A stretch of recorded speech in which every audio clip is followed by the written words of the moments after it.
All I'm saying to you, Tim, is that it's best to make a list of the pros and the cons. Fine, let's do it.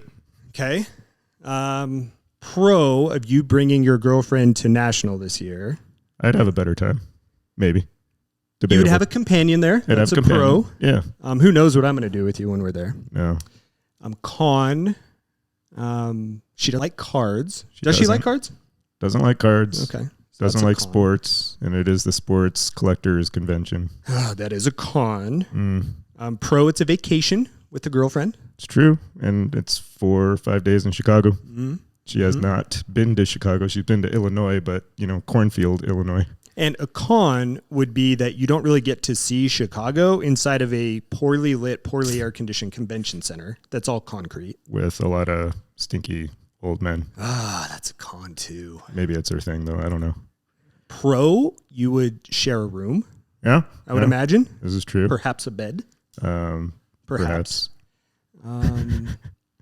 Pro, there are brunch options, or is that a con these days? It might be a con these days. Yeah. So that's a non-factor. Let's put it that way. Well, you got some time to figure it out. There's meals. But on the flip side of it, there's that artificial pressure in the back of your head the whole time that she's probably bored off her butt. So and that I'll be judging you. You'll be judging me. She'll be lost. She's terrible at navigation. So you know that the National is not an easy place to Could to you navigate. imagine going to the National with your boyfriend, not liking cards, and then getting lost? And having no money to spend on cards, having nothing to look at. Well, your two guys here are going to be at National. Our accommodations are booked. Yep, they're booked. So we're excited about that. But Tim, I think you've got some decisions to make. Yeah. Huh. There's an Adam. Oh, it's a 101.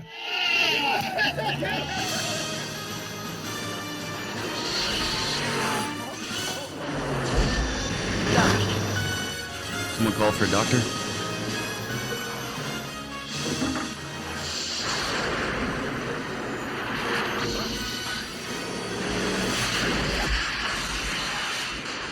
Always entertaining, accidentally informative. We are bringing nostalgia and camaraderie to the hobby. That's Tim. I'm Chad. This is Pack to the Future podcast.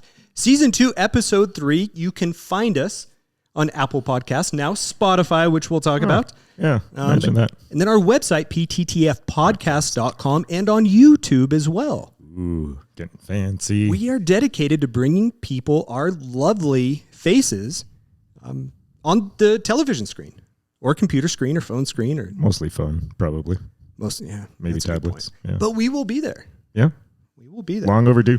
Well, guys, we got an excellent show for you lined up today. We are going to be talking product releases. And these are not your run-of-mill product releases. Nope. We have some that we will bash. I will tell you that. However, there are some big ones coming out, including Flawless Basketball and Immaculate NFL.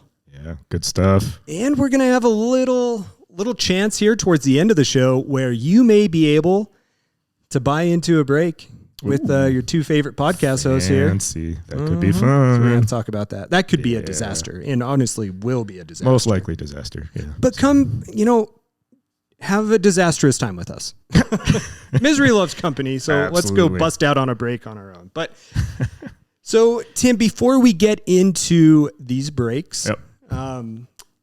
Little update. We like to catch people up on what we are up to and what we've been doing over the past week. Mm-hmm. Any weekend updates for us since last time we were on the air? Updates. Are we allowed to use that moniker?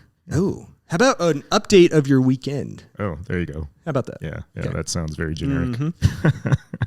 Mm-hmm. I razzed. Is that technically gambling? I don't know. Oh my God. Okay.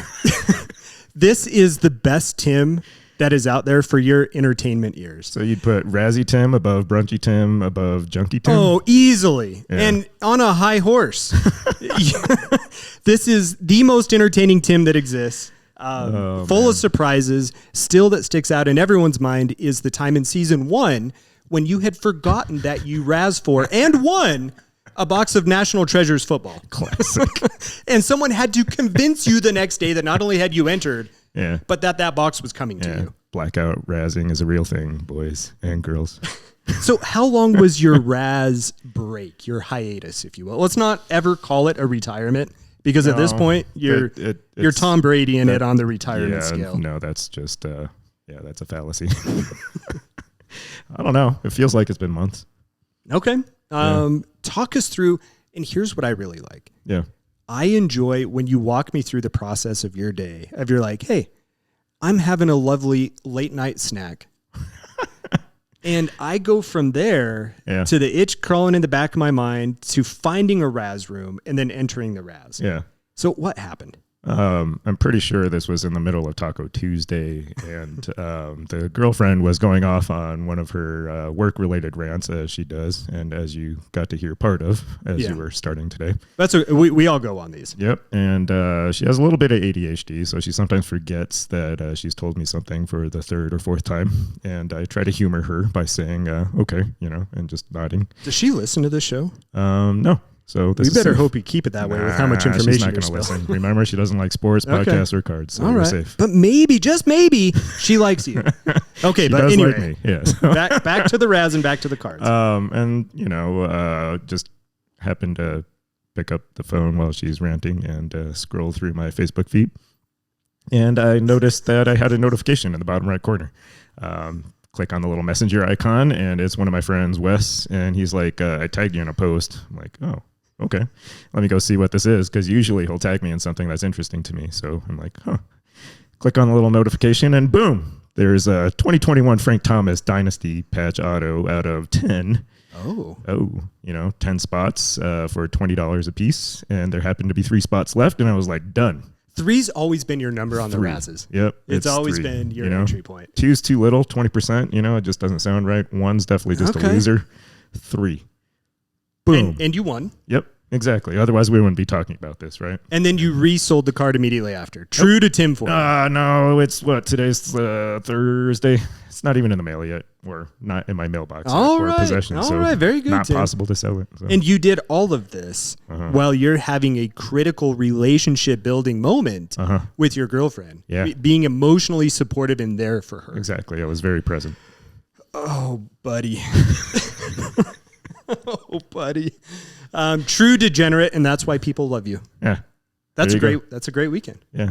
It seemed like it. Well, technically a Tuesday, but All right, fair enough. Extended weekend, since days mean nothing to me. Okay, yeah, fair enough. Well, I did not have nearly as an exciting weekend. However, some card shenanigans as well. Always. No feckin' this week, though. No, well, actually, maybe.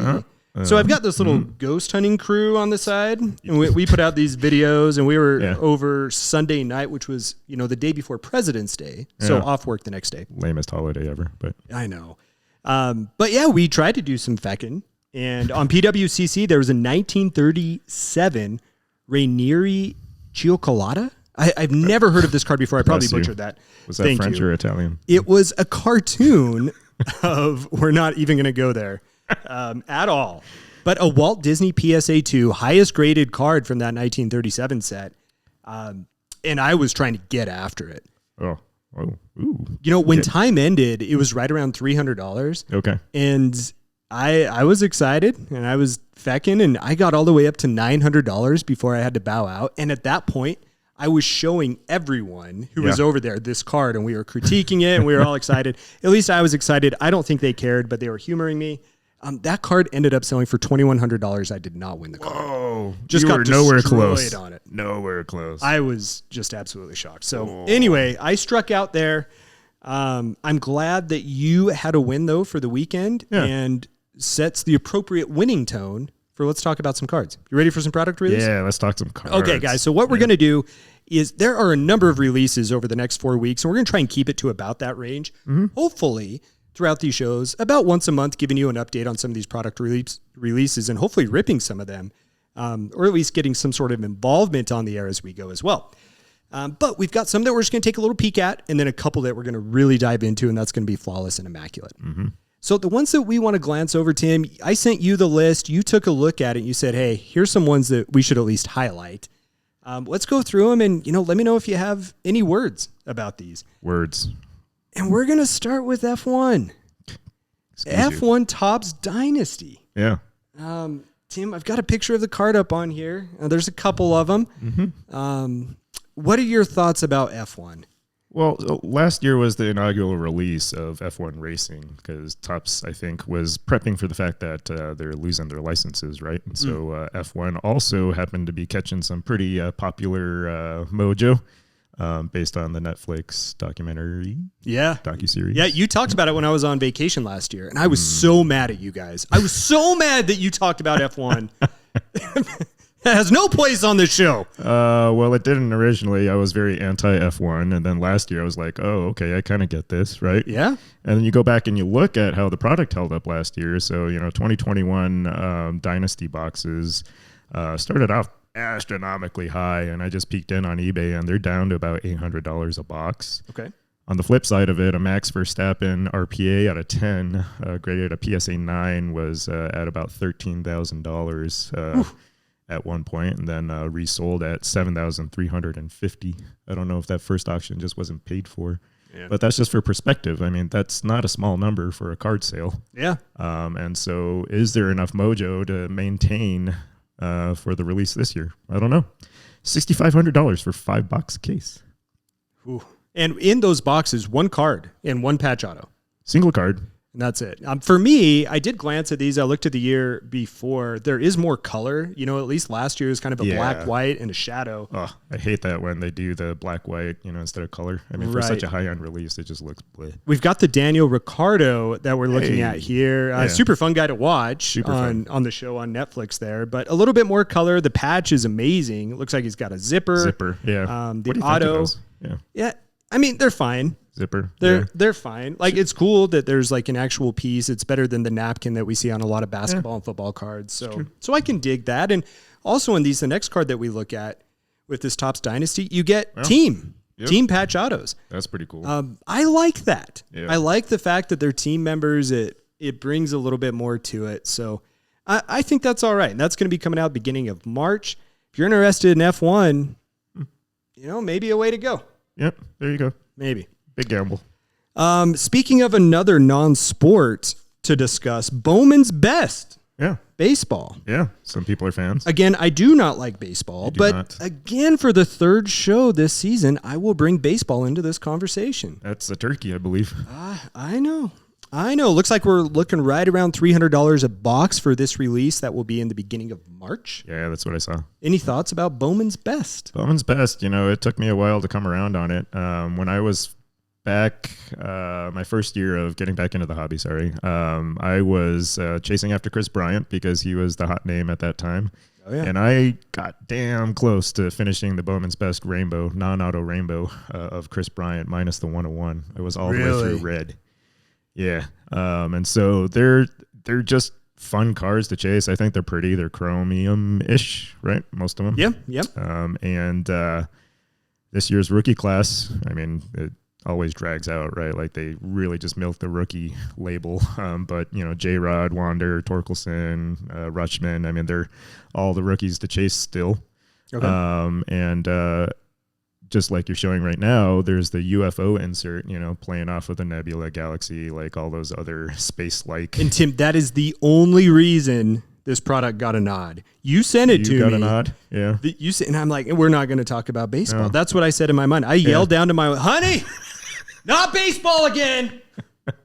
Until I saw the UFO card. Oh, that's really? Right up my alley. The UFO card did it for me. All right. Well, no, I mean, that fits with your little alien X-File conspiracy tinfoil hat persona. So no, they're not. This one's not a conspiracy. That's just a thing. But the UFO did it for me. Yeah, there's a little UFO behind Aaron Judge. Is that a Chinese balloon? Are you going to be buying any of this product, Timmy? No. All right. Well, also on the baseball theme, for all you baseball guys out there, we heard you in season 1. And there's your baseball. I'll be continuing to clench my teeth through this segment with Allen Ginter Chrome baseball coming out the beginning of March. You're talking about baseball, 2 products in a row. I know. That's what I'm saying, man. 300 base card set, about $120 per box here. Tim, you're our baseball guy. Any thoughts on this one? This was a fat thumbs down for me, man. Allen and Ginter, it exists for a reason, right? It's quirky, it's collectible, it's got a vintage look to it. It's just a fun product by itself. Nobody asked for a Chrome version. No. Nobody. No, and I think that they were trying, to get the people who do collect this product. And there are a number of those people out there. It's cheaper to rip. You can get some interesting things out there. Trying to make it Chrome just like everything else to see if they can do it. Now, of note, no Ginter code this year. Not just in the regular product, but also in the Chrome. The 2020 Ginter code, which, as you may recall, we ripped a case of trying to solve the code. Case in a couple boxes, I believe. So. The Ginter code for 2020 is still not solved. Not solved. I'm not even sure it existed in that product. We So, tried. yeah, exactly. For those of you who are not familiar with the Ginter code, it's fascinating. Early in season 1 of the show, we brought on the code breakers, so people who had broken this code. Allen and Ginter traditionally will set up a code, I guess is the best way to describe it. And there are cards within the product that will give you hints on how to solve the code. There is a Twitter account with the code master, which is at the Ginter code, who will give hints on how to solve it. And if you are the first person to solve the code, you win an autographed complete set, 1 of 1, of these cards. Which is pretty incredible because there's some pretty cool like celebrity non-sport autos and stuff that people just really go nuts over. And they're fun. I mean, not going to lie, like Charlie Sheen from Major League, for example, Right. You had like Ben Franklin pube relics, I think, at some point, the stupid egg card from last year, there's some fun hits to chase. You're not going to find autos in this product. There's 1 auto per case. Yeah. Per case? Per case. Oh, gosh. But the autos do sell well, and they're pretty ones. They're usually on card. I think they're all on card as far as I know. I don't know about Chrome specifically, but for their base product it is. Yeah. Okay. Well, the Ginter code from 2020 is still out there. If you like Allen & Ginter and you like Chrome products and you like things to be able to rip on the cheaper side, great product for you. $120 $1. Can't find that these days. One last one that we're just going to kind of gloss over. Actually, there's going to be one more that I added to this. And Tim, I could not find any information about this set. The Allen and Ginter famous footballers and stars. You highlighted that to me. I could not, it's on the list for a product. I could not find any information about it. Well, they used a 3-letter code for it called TBA. I used a 3-letter code that said WTF. Which I think is appropriate. Yeah. So. I don't know who's calling for more Allen and Ginter, but Tim, thanks for highlighting that one. Anything else you want to say about that? I've got one more to throw in before we head into the main event. I don't know. Don't you feel like Topps and Panini are just kind of like throwing stuff at the wall at this point, like just hoping? Yeah. Yeah. I mean, that's really what it feels like. I just don't know. Season 1 Esquire, he loved Allen and Ginter. Still does. But I never heard him calling for a Chrome set. No. Of it. I have to imagine that the subset of people who want both Allen and Ginter and want Chrome, but not either one by itself, that's got to be so small. The Venn diagram would be like a little sliver, right? I would agree. Yeah. It doesn't make a whole lot of sense to me. One last one to talk about that just came out this week, Tim. 2022 WWE Immaculate Collection. And I know I kind of added that one. We didn't have it on the show notes. Of course, yeah. I was looking at it on the tread this morning. There's some good looking cards on there. There's some good looking stuff. It's $500 a box though for 6 cards. Yeah. That seemed a little steep to me. For WWE. Immaculate. There's dual autos. There's booklets. They had a Bloodline booklet. I know you're not a WWE guy, but they had like a Roman Reigns and everyone else in the Bloodline. It was a really cool looking autographed booklet. So if you're a WWE fan at all, go check out Immaculate stuff. That looks pretty good too. Keep it on the radar. Yeah. I mean, I think there's still some, there's definitely demand behind WWE at this point. Yeah, there is. And I love to see higher end products of it. It's okay looking to me. You saw Impeccable, right? I did. Yeah, those were good looking cards. I like what they're doing with it. Yeah, I like it. They're rolling with it. So wrestling's real. The cards are real, and my love for it is real as well. That's real. Get out of here. All right, Tim. The main event. We have 2 big contestants that needed to really drive and back this episode today, as far as product releases. You are going to hit us with the first one, which is 2022 Immaculate Football. Immaculate Collection. Oh, is this like a correction where early on in the podcast days, when at least I acknowledged that I knew nothing and I would call National Treasures and the Nationals, like just completely screw those things up. Is that what you're doing to you me were on Immaculate putting S's Collection? where they didn't belong and like leaving off the S where it didn't. Okay. So 2022 Immaculated Footballs Collector's Edition. Tim, go ahead and hit us with it. Emasculating you. Jeez. Immaculate Collection football. Hot off the end of the season where we got completely shafted from an all-time great Super Bowl ending. 2022 Immaculate Collection football. Really, really, really nice product. $1,100 a box, as high as $1,300 to $1,400 is what I was seeing too for pre-sale. So I have to imagine that's going to go up. But with a March 8th release, tentatively. March 8th, yep. So keep that on your radar, boys and girls. 6 cards. That's always the tough part for me. 6 cards, one of which is a base card. And you don't want to know. Like, you always gave me crap about throwing away cards. Yes. When you would throw away Immaculated Collector's Edition cards. I've seen you do it. Base cards, yeah. And I apologize on air to all collectors out there who were maybe hoping to have one of those base cards to finish their set. Oh, and these are usually only out of 75, right? And so I would take at least one of those cards out of circulation. I apologize. Okay, so you got to be looking with only 6 cards, $1,100, about $200 a card just to make your money back. Yeah, because you only get 5 hits. Not guaranteed to all be autos or relics, but they can be a mix of both. So 5 hits, autos or relics. On the flip side of it, though, these are super nice RPAs. So you do have their true out of 99 RPAs in the set. They mix it up by fleshing that out with additional signature patch autos for the rookies, also out of 99. And so you'll see other variations of the RPAs that aren't true RPAs. You also see the pretty cool numbers rookie patch autos where they take the jersey number and do the little cutout and the relic behind that. With their auto. So those are always fun for some people. Do you enjoy those? I don't love them. I don't gravitate towards them, but I like the idea. Yeah, the idea is, it's stuck around, so I don't know. It just depends. Some people are really into the jersey numbers. And so if you had like a rookie number with the jersey number serial number, that would be pretty cool. I'm sure there's somebody out there chasing those. There's the premium patch rookie autos too, like the jumbo patches. And so those always look good too.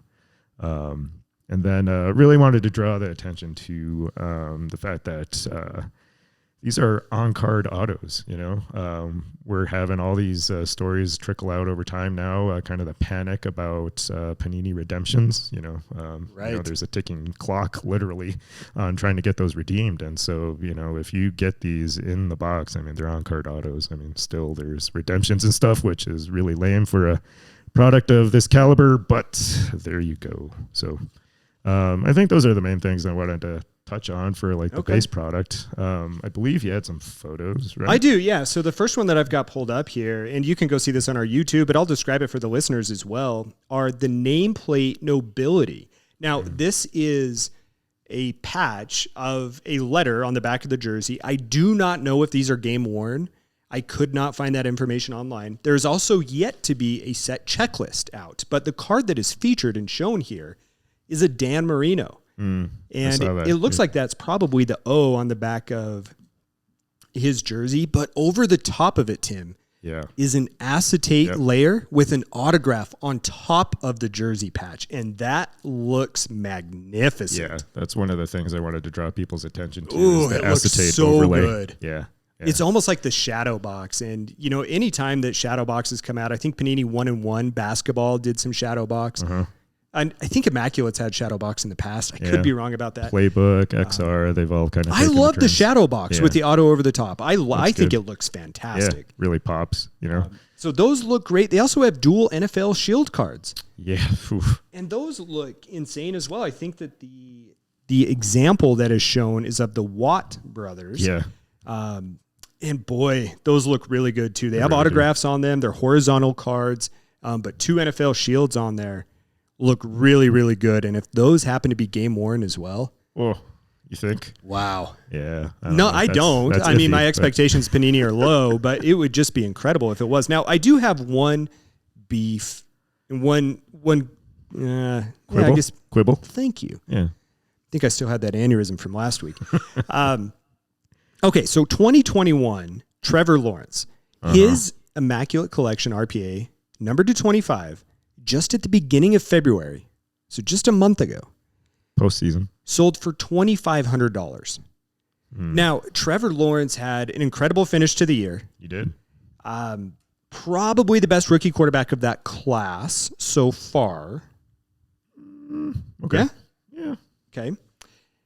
$2,500 for one of the biggest hits of that product. Yeah.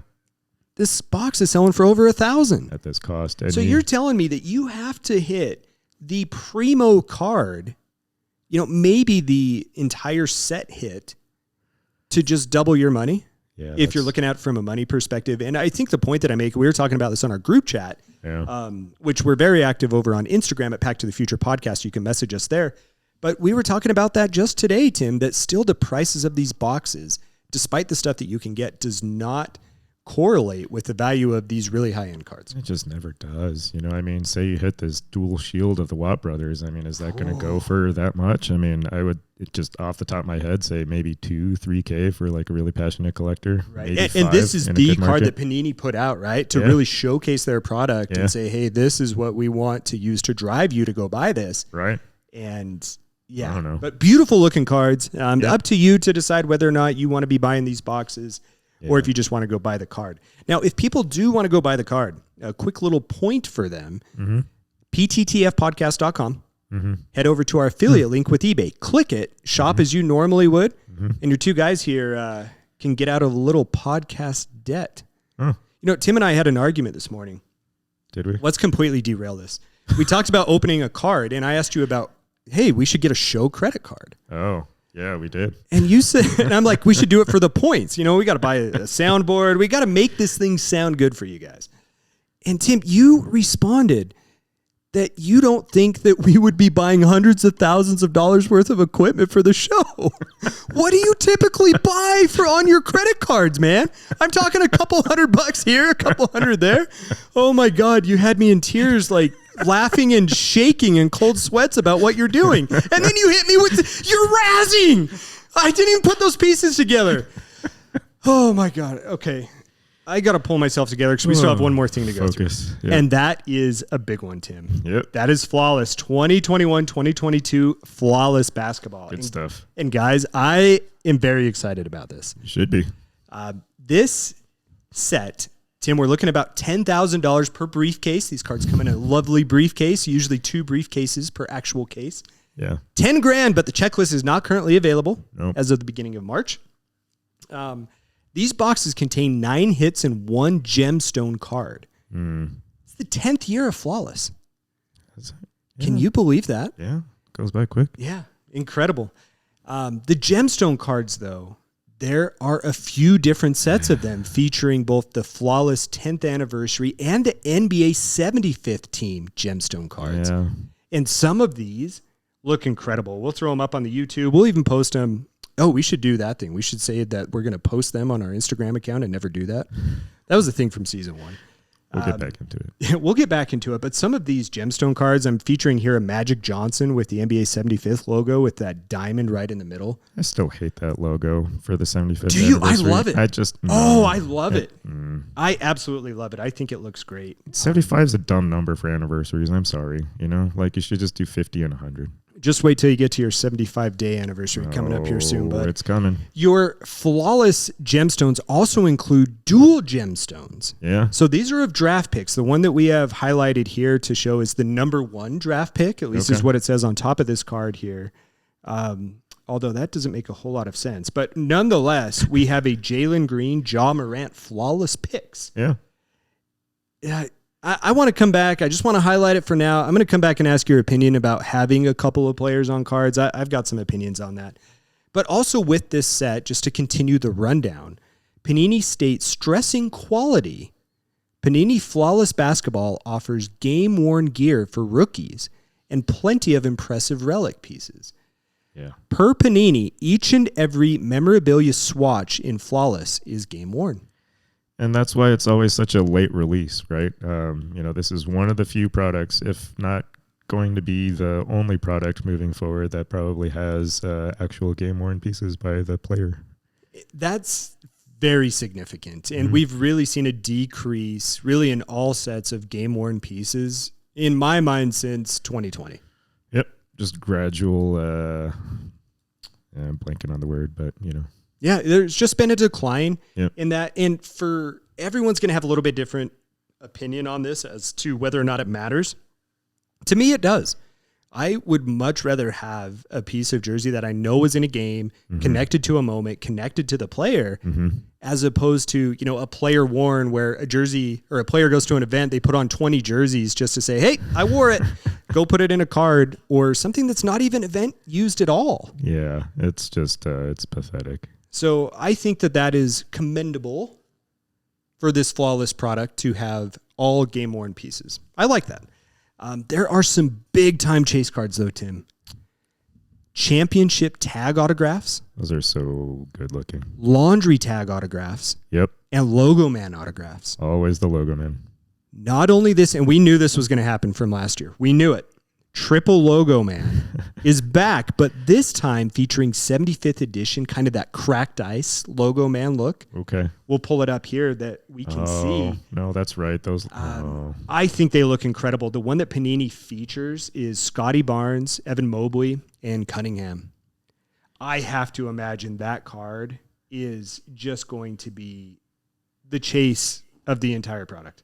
Yeah, I think that's got to be up there, right? I mean, take a look at that. That just, the shiny Jerry West. I mean, that does it. It looks so good. So good. So I'm hyped on this. But Tim, I've got a few questions for you. And then I think that, we're 3 episodes in.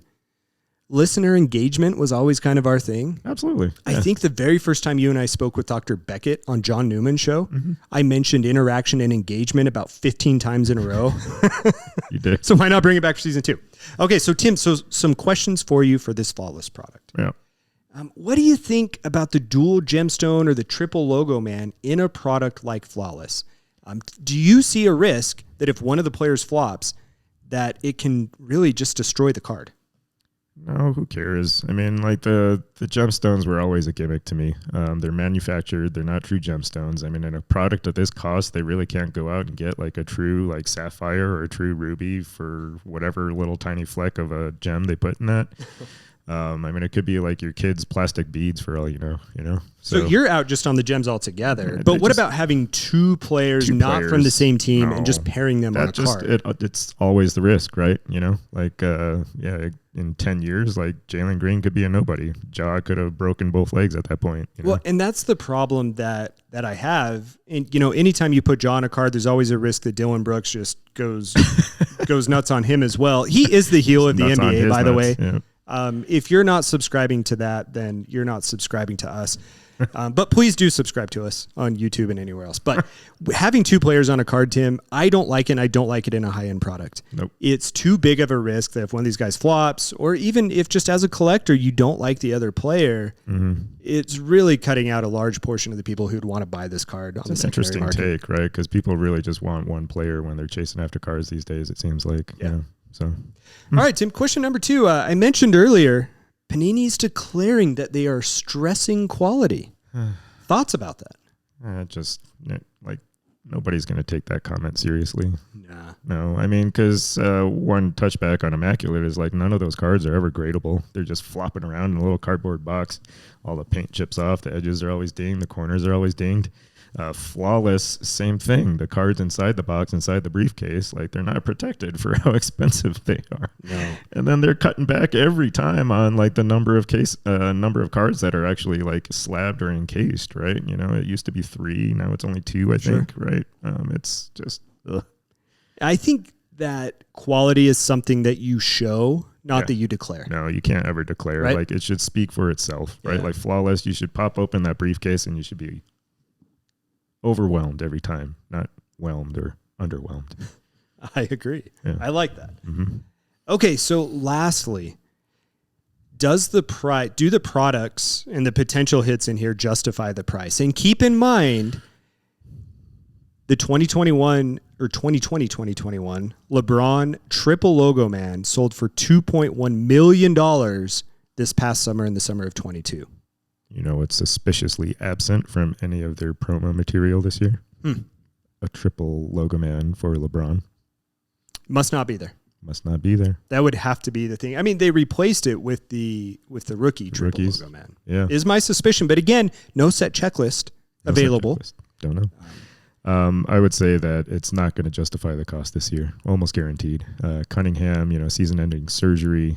Scotty Barnes, Mobley, who I thought was going to be like a clear-cut, like future GOAT, like no, he's underwhelmed this year, underperformed. I think people underappreciate him overall. Still, apologies to anybody who lives in Cleveland, but I think he's been lost in the shuffle with your boy Donnie over there. He's taken a back seat in terms of offensive prowess. Yeah. So there's just really not like a, hey, we got to go get this guy, like chase after him, right? Like every year you're like, oh, I got to like get the Lakers in a basketball product, or, got to go, with the Warriors and really chase after, like Curry or something. Right. I think you're going to lose your ever love and mind and wallets on this product this year. Well, Tim, that was a fantastic segue into the last component of this. Yeah. And maybe you won't be invited, Tim. Oh, thanks. Let's get some after you just crap on this product. Me, however, I am stoked about this. I want every part of it, but I'm not going to buy a case. Yeah. I will entertain joining a break and perhaps buying a spot. I suspect that if you were to do a random team, you're going to be looking at about $300 a spot. Right? Yeah, does the math line up? Yeah, 10,000. If it's random team, it'll probably be closer Roughly? to 400, so the breakers can pocket their change. Here's my thought. I want you to buy in on this. I can do that. And I will go in on this. Okay. Let's look for a listener or two who perhaps wants to join us to buy into a single spot and see what we can hit. Also, what happens if we get a lot of listener engagement, which we frequently do? Do we just roll that over into additional spots if more people come in? Now, that's a fantastic question and probably one of many. What happens if we hit a big card? And all of those would be what you would expect a well-produced, well-orchestrated between you and me show to have hammered out ahead of time. Oh, but let's talk about it now. But no, we didn't. So we're going to have to figure that out, right? Yeah, because there's a couple possibilities, right? You pool these spots and you just agree ahead of time that you're going to split whatever dividends come from whatever hits you get. I think that's probably what we have to do. It's the most equitable, right? That's probably what we have to do. And then I've also seen places where you agree to that ahead of time, and then whoever really wants the card can agree to buy out the other. We should have that as a caveat. So I like that as one and number two. Mm-hmm. Okay. I think that's it. Very good. And let's go up to 2 spots. I could buy into 2 spots if we had 2 people. Yeah, I could do that. That sound reasonable? And I could buy a case if we go with that show card that you were talking about. So here's the thought. And not only would we just buy into a break, but the hope would be that we could buy into one that's scheduled. There's a couple of break sites that we use that we feel confident with. We're not partners with them, but we trust them because we've used them as consumers. And let's also get together and watch it at the same time. That would be fun. Right? Then, that's the camaraderie that we're looking for. Up on Zoom or StreamYard and make it a live watching event and maybe have some people hop on and comment too at the same time. Yeah. That would be fun. If we get a number of people, then we're going to have to put some people into a list and randomize and figure it out. But if you want to be a part of this, we will give you until Sunday night. Okay. The week that this show comes out, message us on Instagram, Pack to the Future Podcast. Okay. Sound good? That sounds good. All right, very good. Well, Tim, good review. Gosh, we went a little longer than we expected. Yep. We're going to have to tighten that up next time. Yep. We can do that. We can do that. All right. That's all I got. You want to lead us on out of here? Yeah, sounds good. Thanks for listening, guys and girls. This has been good. No, that's working on it. Here we go. So this is Tim. That's Chad. Thanks for another fun week. I'm looking forward to breaking with you guys.